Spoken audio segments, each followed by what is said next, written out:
నీళ్ళు కాంచనపల్లి గారికి, ఇప్పుడే వచ్చినటువంటి కవయిత్రి ఉషారాణి గారికి, ఇక్కడ వేదిక మీద ఉన్నటువంటి జాగృతి కార్యకర్తలకు, నాయకులకు, ప్రెస్ మిత్రులకు అందరికీ కూడా హృదయపూర్వకంగా నమస్కారాలు తెలియజేస్తా ఉన్నాను. మనందరికీ తెలిసిందే, ఒక కవి అనేటటువంటి వారికి ఎన్నటికీ మరణం ఉండదు.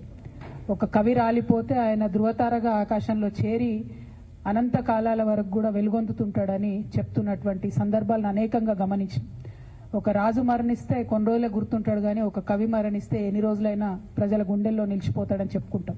అట్లానే ఇవాళ 111వ సంవత్సరం కాళోజీ నారాయణరావు గారిది మనందరం ఇక్కడ నిర్వహించుకుంటూ ఉన్నామంటే, వారు జీవించి ఉన్నటువంటి సమయంలో వారు పాటించినటువంటి ఉన్నత విలువలకు అది నిదర్శనంగా మనం భావించవచ్చు.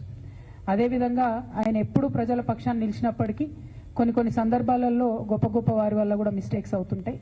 ఒక సందర్భంలో కాళోజీ నారాయణరావు గారు, దాశరథి గారు, ఇటువంటి మహానుభావులందరూ కూడా తెలంగాణ భాష మీద ఉన్నటువంటి అభిమానంతో మనం విశాలాంధ్రలో ఉంటే బాగుంటుందని ఆనాడు కూడా వాళ్ళు అనుకున్నారు. పాపం విశాలాంధ్ర అయ్యి ఆంధ్ర తెలంగాణ కలిసిన తర్వాత కరెక్ట్ సంవత్సరంన్నరకే వాళ్ళు రియలైజ్ అవుతారు ఏం జరిగింది అన్నది. రియలైజ్ అయ్యి ఎవరు అనుకున్నారు ఇట్లా అవుతుందని, 2.5 జిల్లాల భాషనే అధికార భాషగా చలామణి అవుతుందని ఎవరు అనుకున్నారని చెప్పి వారు బాధపడ్డటువంటి సందర్భాలు కూడా ఉన్నాయి. ఆ తర్వాత మళ్ళా ఎందుకు ఇట్లా జరగాలి, మన తెలంగాణ యాస ఎంత గొప్పది, ఎంత ప్రజలకు దగ్గరగా ఉండేటటువంటిది, దాన్ని కాపాడుకోవాల్సినటువంటి బాధ్యత ఏంది అని చెప్పి కూడా వారి జీవిత పర్యంతం కూడా మాట్లాడినటువంటి సందర్భాలని మనం గుర్తు తెచ్చుకోవాలి. ఎందుకు ఈ మాట చెప్తా ఉన్నా అంటే, సమాజంలో పలు సందర్భాల్లో పలువురు వ్యక్తులకు సంబంధించి కూడా భావజాలాన్ని మార్చుకునేటటువంటి పరిస్థితులు వస్తాయి.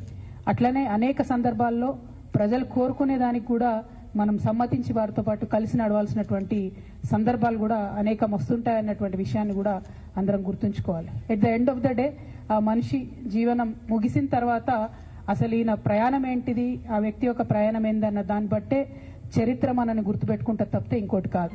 ఇవాళ కాళోజీ గారి గురించి మనం ఎప్పుడు ఆలోచన చేసినా, ఎప్పుడు అనుకున్నా కూడా మనం ఒకటే అనుకుంటాం, పుట్టుక నీది, చావు నీది, బతుకంతా దేశానిది అని ఆయన జయప్రకాష్ నారాయణ గారు చనిపోయినప్పుడు రాసింది.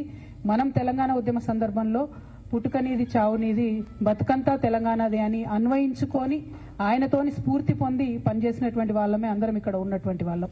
అదేవిధంగా వేలాది మంది, లక్షలాది మంది తెలంగాణ ప్రజలను కదిలించినటువంటి మహా గొప్ప కవి కాళోజీ నారాయణరావు గారు. మరి వారిని స్మరించుకోవడం అన్నది చాలా ఆనందంగా ఉంది. వారు పదే ఒక మాట చెప్పేవాళ్ళు, మన ప్రాంతేతరుడైతే ప్రాంతం హద్దుల వరకు తరిమికొడదాం, మన ప్రాంతం వాడు ద్రోహం చేస్తే ప్రాంతంలోనే బొంద పెడదామని చెప్పి ఆయన అనేక సందర్భాల్లో చెప్పారు. అంటే ఒక ఫైన్ డిస్టింక్షన్, జీవితంలో ఏదన్నా కఠినమైన నిర్ణయం తీసుకోవాల్సి వచ్చినప్పుడు ఎట్లా అయితే ఒక రేఖను, ఒక సరిహద్దును మొరాలిటీకి యువతల పక్క అవతల పక్క అని ఆలోచన చేసుకోవాల్సి ఉంటుందో అవన్నీ కూడా చాలా నిగూఢంగా చెప్పినటువంటి వ్యక్తి కాళోజీ నారాయణరావు గారు. మరి ఇవాళ మనం అందరినీ కూడా తెలంగాణ జాగృతి నాయకులు, కార్యకర్తలే కాకుండా తెలంగాణ ప్రజల్ని కూడా నిరంతరం స్ఫూర్తి నింపి, అదేవిధంగా సమాజంలో జరుగుతున్నటువంటి అన్యాయాన్ని ప్రశ్నించేటటువంటి తత్వాన్ని, ధైర్యాన్ని ఇచ్చినటువంటి వ్యక్తిగా కాళోజీ నారాయణరావు గారు మిగిలిపోతారు. మరి వారితో పాటు రేపు చాకలి ఐలమ్మ గారి వర్ధంతి ఉండడంతో ఈరోజు మరి చాకలి ఐలమ్మ గారిని కూడా మనము స్మరించుకుంటా ఉన్నాం. ఆమె ఒక మహిళ అనుకుంటే నిలబడి ఎట్లా అయితే అన్యాయాన్ని ఎదిరించగలుగుతుంది అనేటటువంటి విషయాన్ని ఆనాడు ఆమె మీద దురాగతం చేసినటువంటి భూస్వాములను ఎదిరించి మనకు ప్రత్యక్షంగా చూపించినటువంటి వీరవనిత. అటువంటి వీరత్వం, అటువంటి ధీరత్వం మన తెలంగాణ రక్తంలోనే ఉంది. ఇవాళ చాకలి ఐలమ్మ గారి స్ఫూర్తితోని మరి మా ఆడబిడ్డలు, మా యువకులు అందరూ కూడా విజృంభించి సమాజంలో జరుగుతున్నటువంటి అన్యాయాన్ని ఎదుర్కోవాల్సినటువంటి సందర్భం అయితే మనకు కనబడతా ఉంది. ఎందుకు ఈ మాట చెప్తా ఉన్నా అంటే, నిన్న మొన్నటి వరకు కూడా మన రాష్ట్ర ముఖ్యమంత్రి గారు ఏమన్నారు, కాళేశ్వరం అనేది కూలిపోయింది అని మాట్లాడారు. నిన్న వెళ్ళి అదే కాళేశ్వరంలోంచి, ఆ కాళేశ్వరంలో ఒక భాగమైనటువంటి మల్లన్న సాగర్ నుంచి హైదరాబాద్కు తాగునీటి పథకం కింద 7,500 కోట్ల రూపాయలతో శంకుస్థాపన చేసి వచ్చిండ్రు. అదే ప్రాజెక్టు గత 2 సంవత్సరాలు కేసీఆర్ గారు ఉన్నప్పుడు కూడా ప్రణాళిక వేసింది 1,500 కోట్లకు. కొండపోచమ్మ సాగర్ నుండి హైదరాబాద్కు నీళ్లు తీసుకొస్తే 1,500 కోట్లలో అయిపోయేదానికి రేవంత్ రెడ్డి గారు మల్లన్న సాగర్ నుంచి హైదరాబాద్కు నీళ్లు తీసుకొస్తా అనేటటువంటి కొత్త ప్రణాళికను తీసుకొచ్చి 1,500 కోట్లతోని హైదరాబాద్ ప్రజల దాహార్తిని తీర్చేదాన్ని 7,500 కోట్ల వరకు పెంచి మెగా కృష్ణారెడ్డి గారు మరిన్ని మేడలు కట్టుకోవడానికి అనుకూలంగా చేస్తున్నారన్న విషయాన్ని ఇవాళ మనం గమనించాలి. మరి ఇటువంటి అన్యాయం 1500 కోట్లు ఎక్కడ, 7500 కోట్లు ఎక్కడ? అది రేవంత్ రెడ్డి గారి ఇంటి సొమ్ము కాదు కదా, తెలంగాణ ప్రజల సొమ్ము. మరి తెలంగాణ ప్రజల సొమ్ము అన్యాయం జరుగుతున్నప్పుడు ఖచ్చితంగా మనం మాట్లాడాల్సిందే, ఎదిరించాల్సిందే అని కూడా ఈ సందర్భంగా నేను మన ప్రజలందరూ కూడా చెప్తూ, కంపల్సరీ ఎందుకు ఆ ఎస్టిమేషన్ పెరిగింది అనేటటువంటి విషయం ప్రభుత్వం ప్రజలకు జవాబిచ్చేంత వరకు కూడా మేము తెలంగాణ జాగృతి పక్షాన ప్రభుత్వాన్ని ప్రశ్నిస్తామనేటువంటి విషయాన్ని కూడా ఈ సందర్భంగా నేను తెలియజేస్తా ఉన్నాను. ఎట్ ద సేమ్ టైం ఎట్లా అయితే అన్యాయాన్ని ప్రశ్నించాలో అట్లానే మనవాడు అనుకున్నప్పుడు ఒక మేధావి రిటైర్డ్ సుప్రీంకోర్టు జస్టిస్గా పనిచేసినటువంటి వ్యక్తి సుదర్శన్ రెడ్డి గారు, మరి అటువంటి బిడ్డకు వైస్ ప్రెసిడెంట్ ఆఫ్ ఇండియాగా ఒక కంప్లీట్ ఆపోజిషన్ పార్టీ అభ్యర్థిగా దేశంలో ఉన్నటువంటి అనేక పార్టీలు సపోర్ట్ చేసినటువంటి వ్యక్తి గెలవాలని కోరుకోవడం కూడా అది డెఫినెట్ గా ఒక పాజిటివ్ ప్రాంతీయవాదం అవుతుందని చెప్పి నేను మనస్ఫూర్తిగా భావిస్తా ఉన్నాను. ఇది పార్టీలకు అతీతంగా తెలంగాణ బిడ్డ కాబట్టి ఆయనకు ఒక అవకాశం వచ్చింది కాబట్టి. అంటే నేను ఒక వ్యక్తిని ఎప్పుడు జీవితంలో మర్చిపోలేను. శేషన్ గారని ఉండే, టిఎన్ శేషన్ గారని. ఆయన వచ్చేంత వరకు కూడా ఎవరికి అసలు భారతదేశంలో ఎలక్షన్ కమిషన్ అని ఒకటి ఉందని మా సామాన్య ప్రజలకు తెలియదు. కానీ ఆయన వచ్చిన తర్వాత ఆ పోస్టుకు వన్నే వచ్చింది. సుదర్శన్ రెడ్డి గారు కూడా గెలిస్తే డెఫినెట్ గా వైస్ ప్రెసిడెంట్ పోస్ట్ కూడా వన్నే తెస్తారని నేను అనుకుంటున్నాను. ఎందుకంటే అనేక సందర్భాల్లో ఆయన చూసినాం, ఆయన ఇచ్చినటువంటి పాజిటివ్ తీర్పులు కానీ, ఆయనకు ఉన్నటువంటి కాన్స్టిట్యూషనల్ ఎక్స్పర్టీస్ కానీ చూసినాం. అటువంటి అవకాశం వారికి వస్తే బాగుంటుందని చెప్పి మనస్ఫూర్తిగా నేను కోరుతా ఉన్నాను. అట్ ద సేమ్ టైం మరి తెలంగాణ జాగృతిలో కూడా మీరు అందరు చూసినారు గత కొన్ని రోజులుగా జరుగుతున్నటువంటి పరిణామాల్ని. మేమందరం కూడా అంతరంగంగా చర్చించుకుంటా ఉన్నాం. ఒక ఉన్నతమైనటువంటి ఆశయాలతో తెలంగాణలో అడుగేయాలనేటటువంటి ఆలోచనలో ఉన్నాం. ఉన్నతమైనటువంటి లక్ష్యంతో సాధించుకున్నటువంటి భౌగోళిక తెలంగాణని పరిపుష్టం చేయాలంటే సామాజిక తెలంగాణ సాధన కోసం తెలంగాణ చైర్మన్ గారికి స్వాగతం. గౌరవనీయులు నవీనాచారి చైర్మన్ గారికి ప్లేస్, ప్రముఖ కవి చైర్మన్ గారికి స్వాగతం. భౌగోళిక తెలంగాణను సాధించుకున్నటువంటి భౌగోళిక తెలంగాణలు సామాజిక తెలంగాణ సాధించే వరకు కూడా తెలంగాణ జాగృతి కార్యకర్తలు విశ్రమించారు.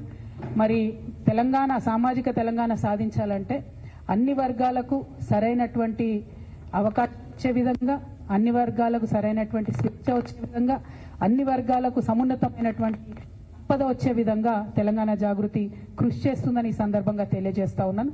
ఎట్ ద సేమ్ టైం మరి సామాజిక తెలంగాణ సాధన కోసం ఎటువంటి మార్గాన్ని ఎంచుకోవాలనేటటువంటి ఆలోచన చేయడం కోసం మరి ఆనాడు కేసీఆర్ గారు చెప్పినటువంటి మార్గాన్ని కూడా తీసుకుంటాం. తెలంగాణ సాధన కోసం నేను బొంత పురుగునైనా ముద్దు పెట్టుకుంటాను కేసీఆర్ గారు చెప్పిండ్రు. సామాజిక తెలంగాణ తెలంగాణ జాగృతి నుండి మేము లెఫ్ట్ టు రైట్ ప్రతి ఒక్కరిని కలుస్తాం, మేధావులందరినీ కలుస్తాం, కవులు రచయితలందరినీ కలుస్తాం, వారి యొక్క ఒపీనియన్స్ తీసుకుంటాం. తెలంగాణలో కేసీఆర్ గారి హయాంలో జరిగినటువంటి మంచినంతటి కూడా మనం ఇంకా ఎట్లా తీసుకొని వెళ్ళగలుగుతాం, ఇంకా పరిపుష్టంగా ఎట్లా చేయగలుగుతాం, ఆనాడు చేయకుండా మిగిలిపోయినటువంటి కొన్ని పనులు ఎట్లా ఉన్నాయి, మళ్ళీ మూడోసారి కూర్చుంటే కేసీఆర్ గారు తప్పకుండా సామాజిక తెలంగాణ సాధనలో బలీయంగా కృషి చేసేవారని నేను నమ్ముతున్నాను. వారికి అన్ఫార్చునేట్లీ అవకాశం రాలేదు కాబట్టి తెలంగాణ జాగృతి ఆ ఎజెండాను ముందుకు తీసుకుని వెళ్తుందని కూడా ఈ సందర్భంగా తెలియజేస్తూ, మరి కాళోజీ నారాయణరావు గారి జయంతి సందర్భంగా, చాకలైలమ్మ గారి వర్ధంతి సందర్భంగా ఆ మహోన్నతమైనటువంటి వీరులు ఇచ్చేటటువంటి ఆ స్ఫూర్తిని ముందుకు తీసుకెళ్లడానికి ఇక్కడికి వచ్చినటువంటి మిత్రులందరికీ కూడా మళ్ళొకసారి ధన్యవాదాలు తెలియజేస్తా ఉన్నాను. ప్రముఖ కవి చమన్ గారు, అట్లానే ఉషారాణి మేడం గారు, ఇంకా అనేక మంది సాహిత్యమూర్తులు వస్తా ఉన్నారు. వీరందరి ఒపీనియన్స్ కూడా తీసుకుంటాం. అల్టిమేట్ గా ఒక మంచి సమాజం, అందరికీ అవకాశాలు ఉండేటటువంటి సమాజాన్ని నిర్మించడం కోసం మా వంతు కృషి చేస్తామని ఈ సందర్భంగా తెలియజేస్తా ఉన్నాను. Thank you. జై తెలంగాణ, జై తెలంగాణ. ఏమై స్లో ఉన్నారు? జై తెలంగాణ, జై జాగృతి. మీడియా మిత్రులకు ఒక చిన్న రిక్వెస్ట్ ఏంటంటే, మేము ఈ సమావేశాన్ని కొనసాగించుకుంటాం. మీరు ఒకవేళ కదలాలనుకుంటే కైండ్లీ స్లోగా కదలండి. ఎందుకంటే వచ్చినటువంటి కవి మిత్రులు వారి ఒపీనియన్ షేర్ చేసుకోవాలనేటటువంటి ఆలోచనతో పెట్టుకున్నాము. కాకపోతే మా చిన్న ఆఫీస్ కాబట్టి జర ఇబ్బంది అవుతుంది, ఏమనుకోవద్దని మీడియా మిత్రులకు తెలియజేస్తూ గౌరవనీయులు ఉషారాణి గారు మాట్లాడాల్సింది కోరుతాం. మేడం మాట్లాడి మీరు. గుంటూరు జిల్లాలో క్షుద్ర పూజలు కలకలం రేపుతున్నాయి. ఆదివారం సంపూర్ణ చంద్రగ్రహణం ఏర్పడిన వేళ రెడ్డిపాలెంలో ప్రత్యేక